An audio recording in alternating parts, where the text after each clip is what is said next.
দাঁড়ান দাঁড়ান, রেস্টুরেন্টে গিয়ে তো অনেকেই এগ চাউ খেয়েছেন, আজকের নয় এইরকম বাড়িতে করে খেয়ে দেখুন, বিশ্বাস করুন পুরো রেস্টুরেন্টে হার মানিয়ে দেবে।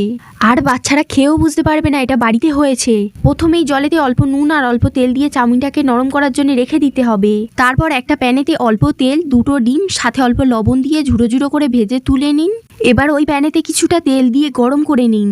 এবার গরম তেলেতে সরু করে কাটা গাজর, ক্যাপসিকাম, বিন সাথে অল্প লবণ দিয়ে ভালো করে ভেজে সিদ্ধ করে নিন। সবজিটা সিদ্ধ হচ্ছে, আমাকে একটা লাইক আর রেসিপিটা কেমন হয়েছে কমেন্ট করে জানান। তো সবজিটা ভাজা হয়ে গেছে, একটা লঙ্কা কুচি, একটা পেঁয়াজ কুচি ভালো করে ভেজে নেবো। ভাজা হয়ে গেলে অল্প রসুন কুচি দিয়ে ভালো করে কষে নিয়ে সবজিগুলো একসাথে নেড়ে নেবো। সাথে নরম হয়ে যাওয়া চাউমিনটাকে জল ঝরিয়ে প্যানেতে ঢেলে দেবো, দিয়ে হালকা ভেজে নেবো। চাউমিনটা ভাজা হয়ে গেলে 1 চামচ সয়া সস, অল্প টমেটো সস, স্বাদ মতো লবণ আর অল্প চিনি দিয়ে ভালো করে নেড়ে নেবো। এবার ভেজে রাখা ডিমটা চাউমিনের সাথে অ্যাড করলেই তৈরি হয়ে যাবে এগ চাউ।